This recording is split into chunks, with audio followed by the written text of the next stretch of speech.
अगला क्वेश्चन देखते हैं, what is mass defect, how is it related to stability of the nucleus. Mass defect क्या है, let us see question 22। The difference in mass of individual nucleons. Nucleons क्या होते हैं, neutrons and protons, इनको collectively nucleus बोला जाता है। The difference in mass of individual nucleons and mass of the formed nucleus, जो इनसे बनता है, फॉर्म्ड न्यूक्लियस जो इन न्यूक्लियॉन से बनता है, is called mass defect. Mass defect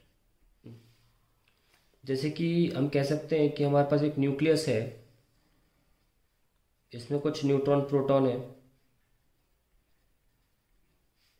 हमने इसमें एनर्जी दी, बाइंडिंग एनर्जी, और ये जुदा हो गए, अलग अलग हो गए, एन पी एन, है ना। तो अगर हम इनका मास देखेंगे, मास ऑफ इंडिविजुअल न्यूक्लियॉन्स,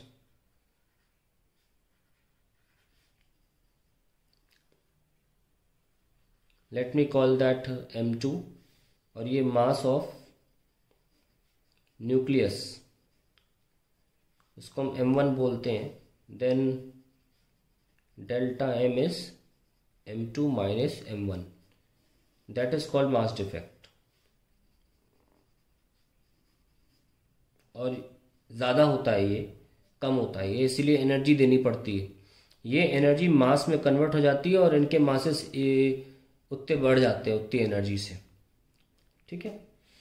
नाउ ध्यान रखना कि यहाँ मैंने जब फिजन कराया तो जो एनर्जी मैंने दी और उसमें मास में कन्वर्ट हो गई है, ठीक है, इसलिए इनके मास बढ़े, the energy get a converted to mass वाला।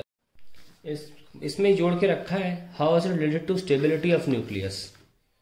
सो जैसे कि हम देख सकते हैं कि जब किसी इंटैक्ट न्यूक्लियस में बाइंडिंग एनर्जी या एनर्जी दी जाती है कि उसे उसकी इंडिविजुअल न्यूक्लियॉन्स में तोड़ा जा सके, ठीक है। So we see that binding energy जो है वो स्टेबिलिटी की तरफ इशारा करती है। Stability is directly proportional to binding energy.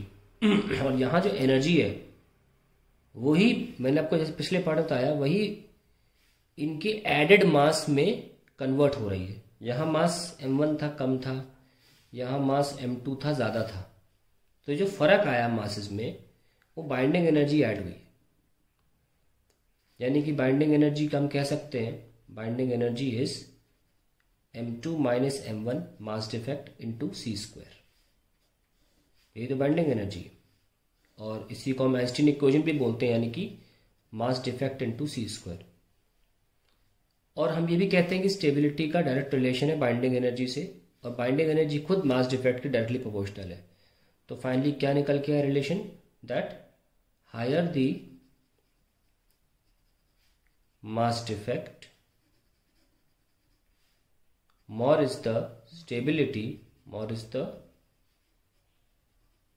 stability of the nucleus।